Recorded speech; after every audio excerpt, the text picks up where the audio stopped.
교회는 병원입니다. 그래서 교회에서는 치유의 역사가 반드시 일어나야 됩니다. 육신의 질병도 치유되어야 되지만 마음속에 깊은 열등감, 오래전에 가졌던 상처, 분노 이런 것들이 반드시 치유되어야만 합니다. 뿐만 아니라 나쁜 습관도 교회에서 치유돼야 됩니다. 중독에 걸린 사람도 반드시 교회에서 치유돼야 됩니다. 참 감사한 것은 목장에서 이런 치유의 역사가 일어나고 있는 걸 보게 됩니다. 삶의 목표가 잘못되었음을 깨닫고 하나님을 위하여, 사명을 위하여 삶을 조정하고 인생을 하나님 앞에 한번 드리기를, 그렇게 살아보기로 결단하는 일들이 일어나는 걸 보면서 얼마나 감사한지 모릅니다. 세상을 사랑하는 마음을 돌이켜서 하나님을 사랑하는 인생 되겠다고 결단하는 모습을 보면서 얼마나 감사한지 모릅니다. 목사로서 푸른숲교회 좀 더 많은 분들이 좀 더 다양한 분야에서 주님의 손길로 치유함을 경험하고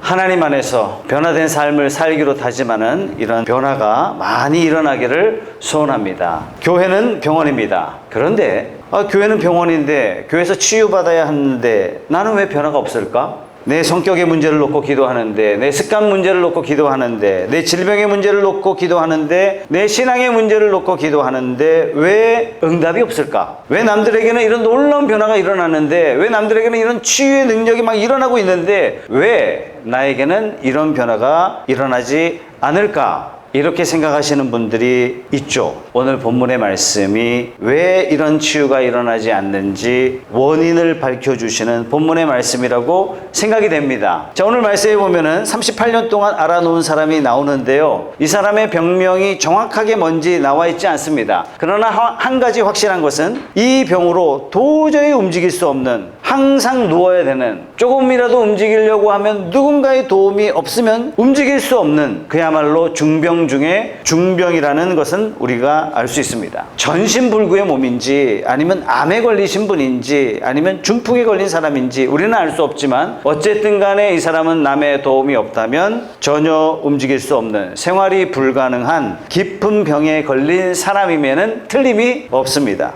이 사람이 양해문이라는 곳에 베드자다라는 연못곁에 누워 있었습니다. 양해문 1967년도에 고고학자들에 의해서 발굴이 됐습니다. 예루살렘 성전 북서쪽에 있는 문인데 제사 지낼 때 양을 가지고 오잖아요. 이 양들이 통과하는 문이 이 양해문이에요. 벳세다 연못인데 지금 성경이 바뀌었죠, 그죠? 베드자다. 저도 발음이 잘 안 됩니다. 이것도 고고학자들에 의해서 발굴이 됐는데 이 연못의 모양이 마름모꼴로 돼 있대요. 한쪽은 50m고 아래쪽은 67m고 다른 쪽은 한 97m. 그래서 약 축구장보다는 작지만 거의 축구장 정도의 크기의 못이다, 연못이다. 근데 우리식으로 따지면 아마 온천이었던 것 같아요. 한쪽에 간헐적으로 어쩌다가 막 물이 막 솟아나는 거예요. 그때 물이 공급될 때 사람들이 천사들이 지금 물을 움직이고 있다 이렇게 말했던 것 같아요. 그때 이 연못에 들어가면 제일 먼저 들어간 사람은 어떤 병이든지 치유받는다, 이런 미신이 있었던 것 같습니다. 그래서 많은 환자들이 천사가 와서 물을 흔들어 놓기를 기다리고 있었던 겁니다. 바로 이곳에 예수님께서 나타나셨습니다. 38년을 움직일 수 없는 환자를 고치시는 내용이 오늘 본문의 내용인데 한 가지 흥미로운 사실이 있습니다. 아니, 이곳에 수많은 병자가 있는데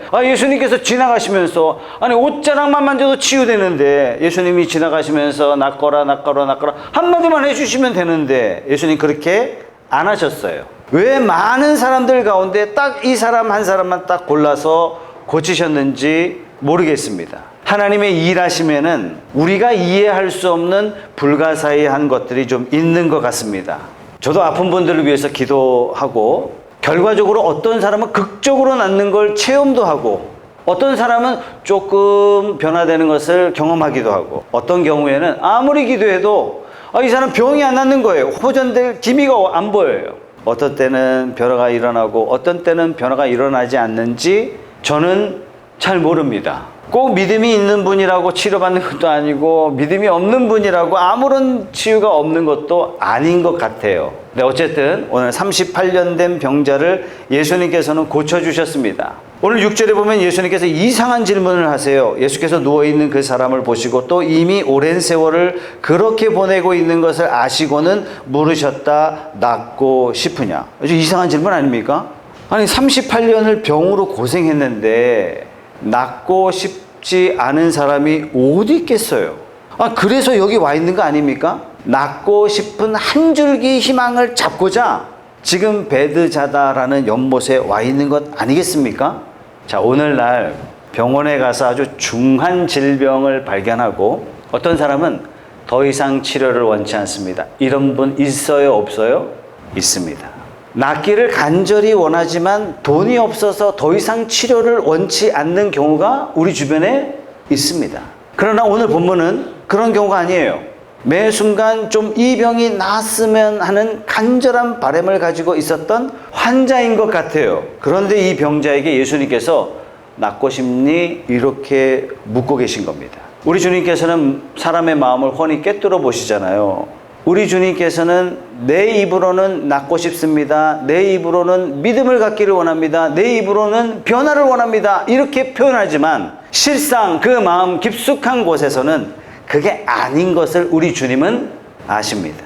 지금 내 삶 가운데 치유의 역사가 일어나지 않는 이유는 어쩌면 여러분들 가운데 치료받기를 원합니다. 낫기를 원합니다. 저 예수님 앞에 변화된 삶을 살기를 원합니다. 이렇게 말하지만 마음 깊숙한 곳에서는 내가 치료받기를 원치 않고 변화를 원치 않는 마음이 있기 때문에 그런 것은 아닐까. 우리 주님은 마음속을 깊이 하셨습니다. 그래서 주님은 네가 치료받기를 원하느냐 이렇게 물어보신 겁니다. 어떤 분들은 말로는 치료받기를 원합니다 이렇게 말하지만 마음속으로는 안 그런 분들이 종종 있어요. 너무 오랜 동안 병중에 있기 때문에, 그래서 남에게 도움받는 것이 익숙하기 때문에, 혹은 남들로부터 받는 연민이 익숙해져 있기 때문에 내가 치료받고 정상적으로 변화될 때 삶에 닥쳐올 변화, 이거 감당할 수 없는 거예요.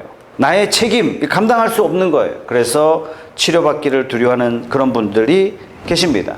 어떤 분들에게는 내가 아프고 연약하다는 것이 남의 관심을 끌게 되고 입으로는 치료를 받기를 원한다 하지만 내심 회복되기를 원치 않는 경우가 있다 하는 거예요. 어떤 할머니가 오랜 중병 가운데 있는데 40년 동안 아프대요. 왜? 남편 할아버지가 이 젊은 여자와 함께 밖에서 사는 거예요. 그래서 언제 들어오냐? 한 달에 한 번 집에 들어온대요. 이 할머니가 얼마나 속상하겠습니까?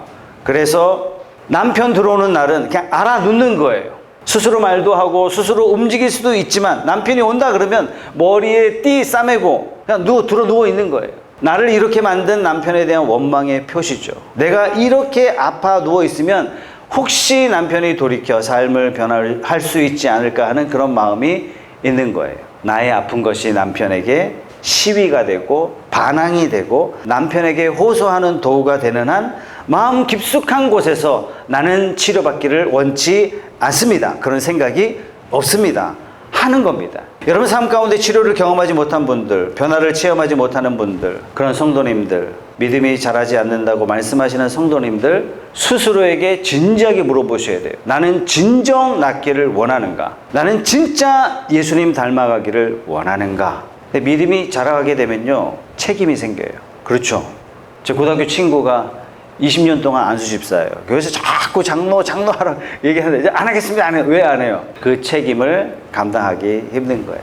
믿음이 자라게 되면 해야 할 일이 많이 생기거든요. 믿음이 자라게 되면 세상이 아니라 이제는 오직 주를 바라보며 살아야 되거든요. 이게 두려운 거예요. 그래서 입으로는 저 믿음이 자라기를 원합니다 이렇게 말하지만 믿음이 자랄 기회를 외면하고 있는 건 아닐까요? 저는 우리 주변에 입으로는 낫기를 원합니다, 믿음이 자라기를 원합니다 이렇게 말하지만 진짜 원하지 않는 사람들, 진짜 치료받기를 거부하는 사람들 보면 정말 안타깝습니다. 제가 오래전에 호산나 교회에 처음 사역할 때예요. 초창기 때입니다. 어떤 성도님의 소개로 한 청년을 만났어요. 물론 이 청년은 교회 안 다니는 청년이에요.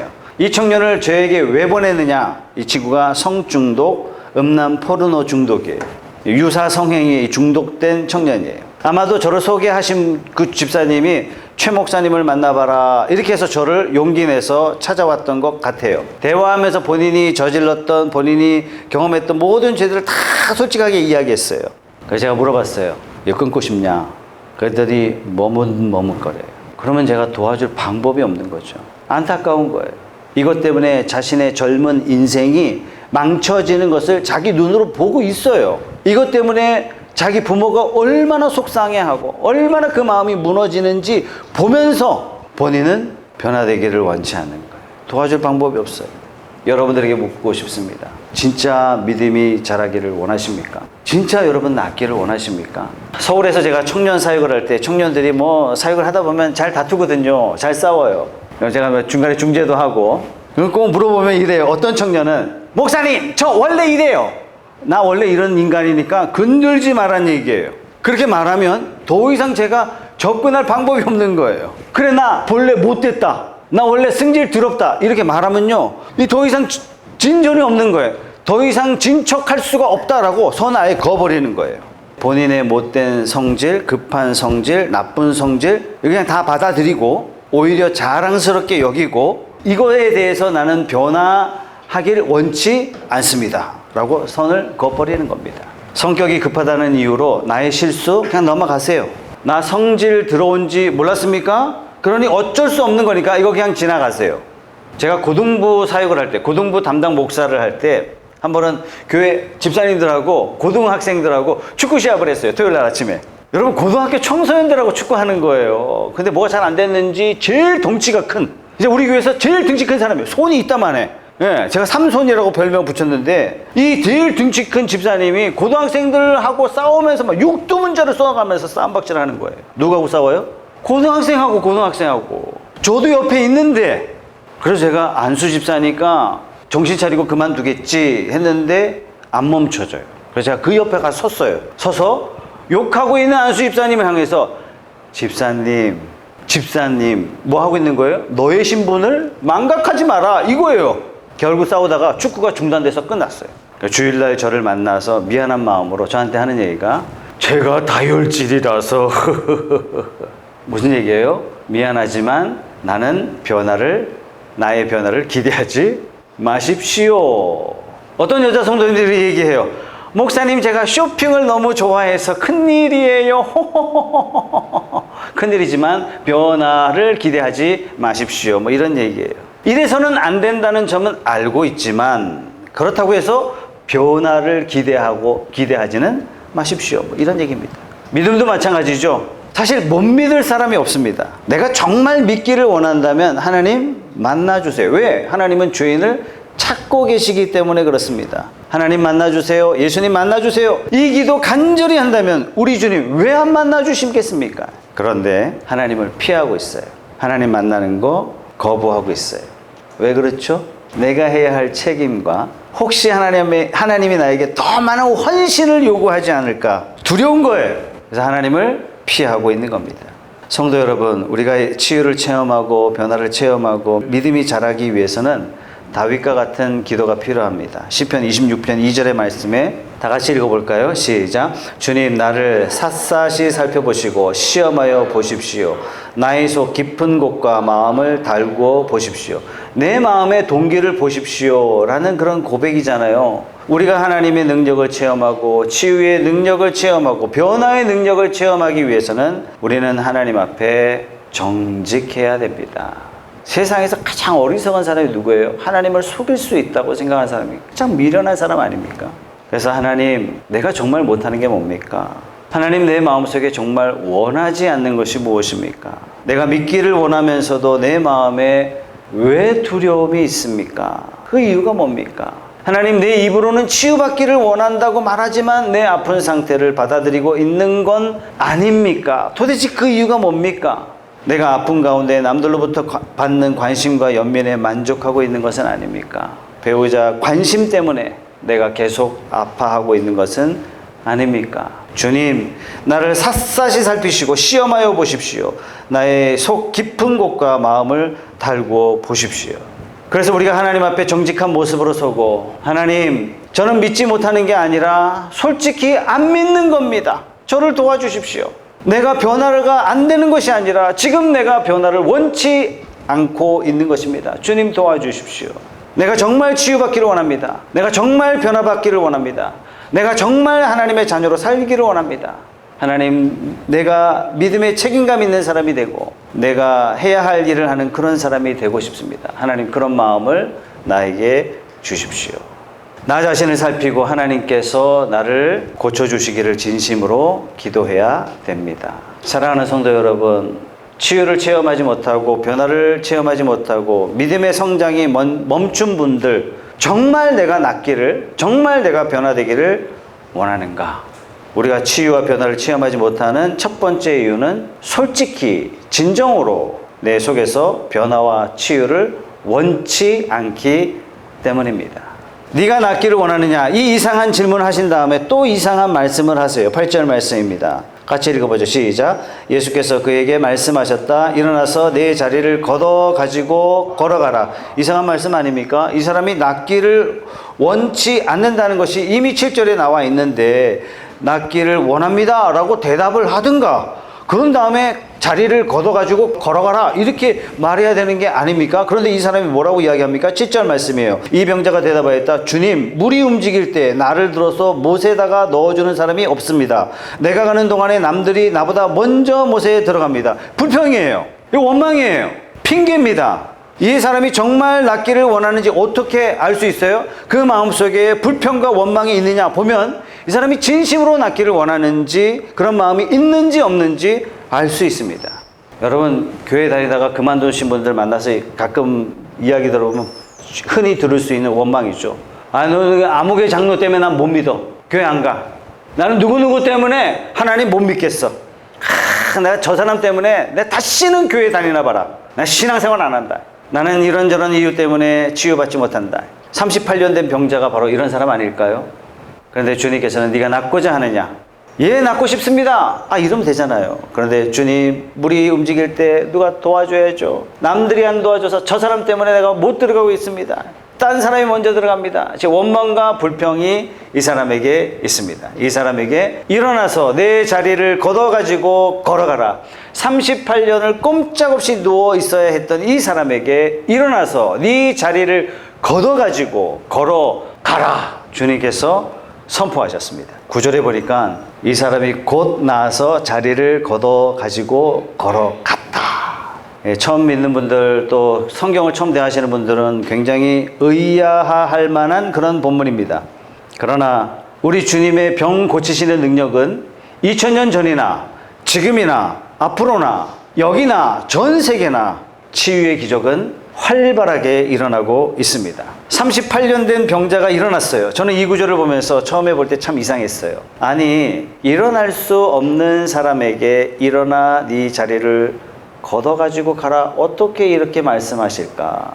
그러나 예수님께서는 할 수 없는 것을 하라고 하시는 분이 절대로 아니시거든요. 예수님께서 이 사람을 만나는 그 순간 기적이 시작되었습니다. 자, 그렇다면 지금 우리에게 필요한 건 뭐냐? 주님과 함께라면 어떤 것도 일어날 수 있다라는 기대감이 성도에게는 필요합니다. 여러분, 믿음이 뭐라고 그랬죠? 생명의 삶에서 그거 기대는 거라 그랬잖아요. 기대는 것, 의지하는 것. 만약 이 사람이 자리를 걷어가지고 걸어가라 하셨을 때 내가 38년 동안이나 일어나기는커녕 기는 것도 못했는데 뭔 말입니까? 이렇게 불평했다면, 능력을 거부했다면 아마 이 사람에게 치유의 역사는 일어나지 않았을 겁니다. 우리가 기적을 체험하고 변화를 체험하기 위해서는 그 첫걸음은 우리가 내디뎌야 되는데, 예수님께서 우리에게 뭐라고 하셨을 때, 뭔가를 하셨을 때, 말씀하셨을 때 할 수 없습니다, 이렇게 말해서는 안 됩니다. 언제든지 주님께서는 할 수 있는 정황을 만들어 주시고 능력도 주시고 너 이거 해라, 이렇게 말씀하시는 분이 우리 주님이시기 때문에 내 눈에, 내 상식에 할 수 없는 걸 하라 명하셨을 때, 아, 주님께서 능력을 주시겠구나, 그걸 기대하고 주님 말씀에 순종해야 됩니다. 38년이란 긴 세월입니다. 이 병자 나이가 얼마쯤 됐을까요? 여러분, 적어도 68이에요. 적어도 68이에요. 그렇다면 이때 당시에 70이요 강건하면 80이라 했으니까 평생을 누워있는 사람이에요. 주님의 말씀 한마디에 다리에 힘을 주고 일어선다는 것은 얼마나 힘든 일이겠습니까? 그러나 이 사람은 자리를 들고 일어섰습니다.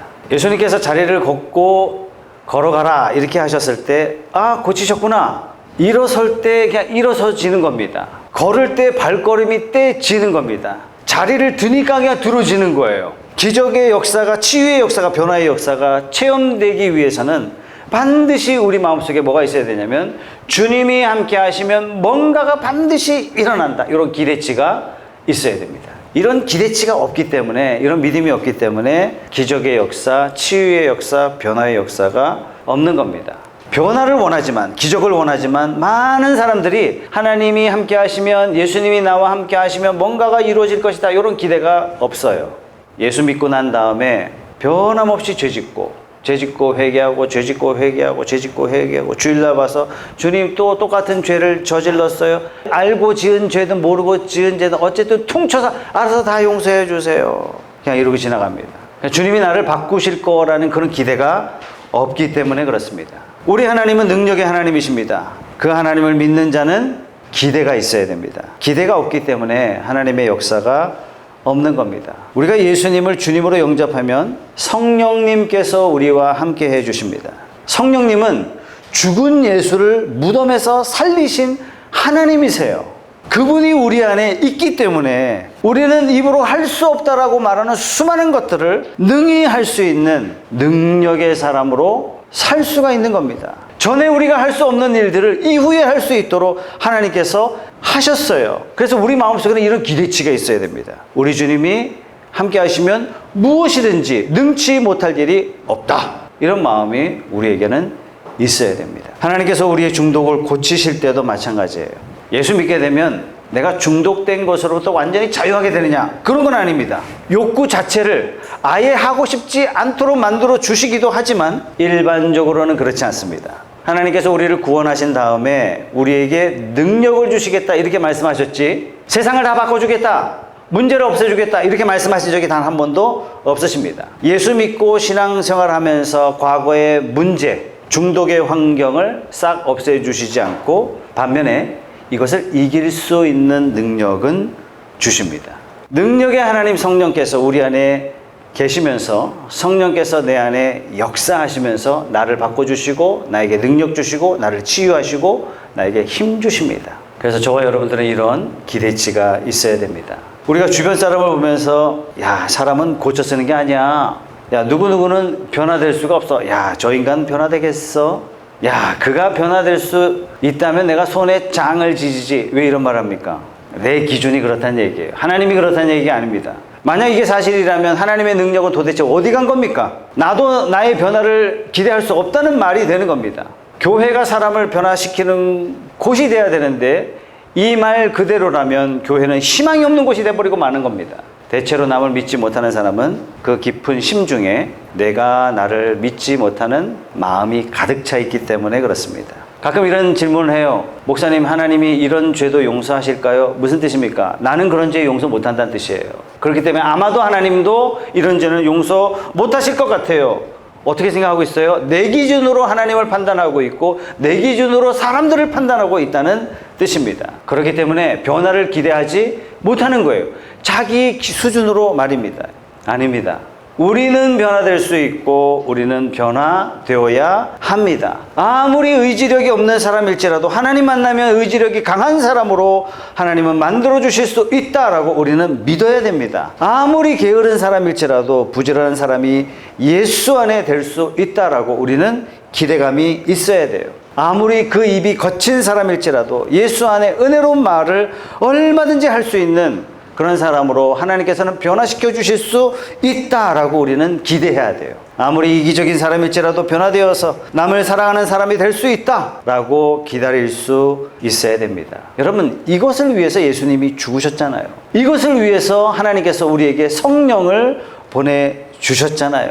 그렇다면 우리가 할 수 있는 건 기대감이에요. 제가 오래전에 우리 중고등부에 침을 늘 뱉고 들어오는 청소년 이야기 했잖아요. 여러분, 교회에서 한 게 아무것도 없어요. 딱 한 가지 했어요. 그냥 기다려줬어요. 기다려줬더니 하나님이 그를 변화시키셨습니다.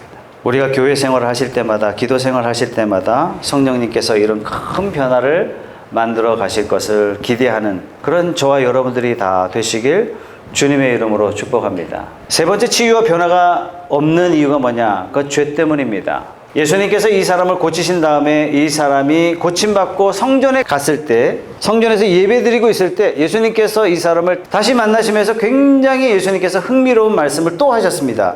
14절 말씀 같이 읽어볼게요. 시작. 그 뒤에 예수께서 성전에서 그 사람을 만나서 말씀하셨다.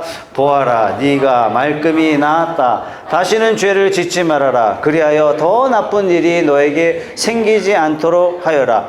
여러분, 또 이 말씀 때문에 병든 사람 보면 뭔 죄를 지었는고 이러시면 절대로 안 됩니다.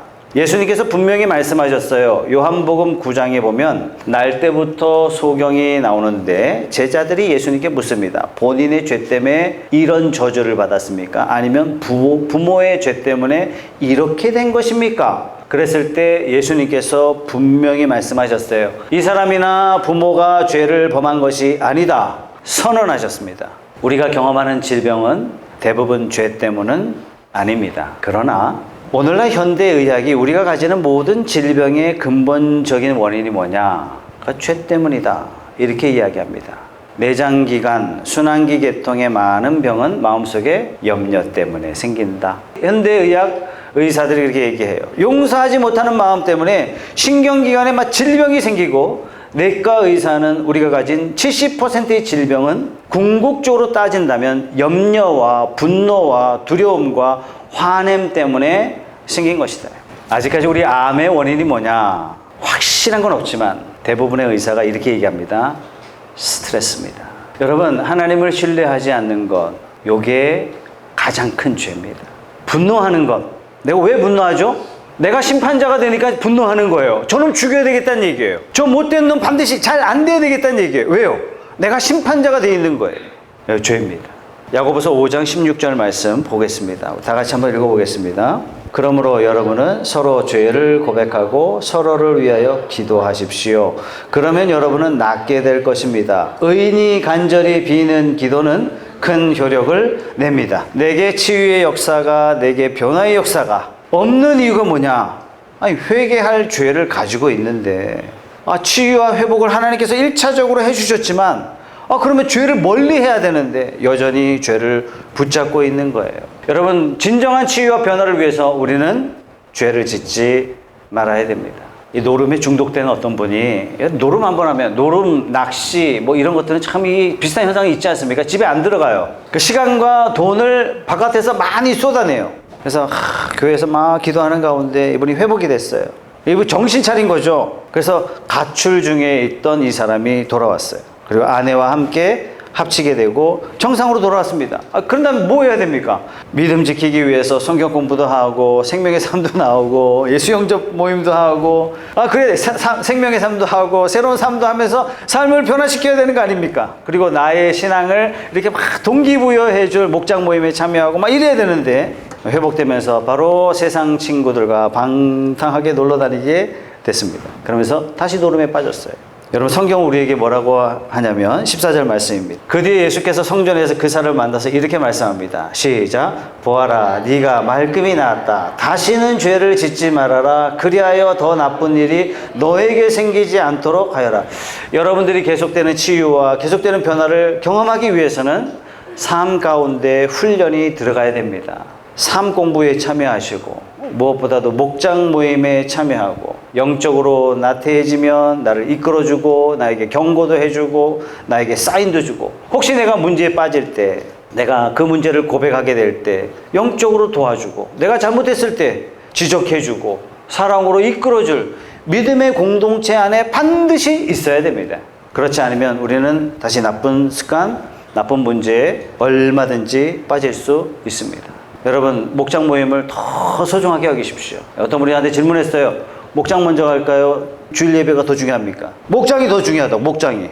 우리 푸른숲 교회가 그런 교회가 돼야 됩니다. 서로를 아껴주고 사랑해주고 내 문제를 들어주고 고민해주고 그 사람을 위해서 기도해주고. 교회는 병원입니다. 우리 모임 중에 치유를 경험해야 되고 변화를 체험하는 목장 모임 또 푸른숲 교회가 되어야 됩니다. 여러분 곰곰이 생각하십시오. 나는 정말 낫기를 원하는 간절한 소원이 있는가? 두 번째, 여러분들 정말 하나님이 고쳐주시고 정말 주님께서 나에게 변화를 만들어 주실 것이다, 이런 기대감이 있으십니까? 세 번째, 회개할 죄, 용서하지 못하고 있는 죄를 가지고 있는 것은 아닙니까? 이 세 가지가 우리가 치유받아야 할 걸 못 받게 하고 우리가 변화받아야 할 걸 못 받게 하는 것이 바로 죄 문제입니다.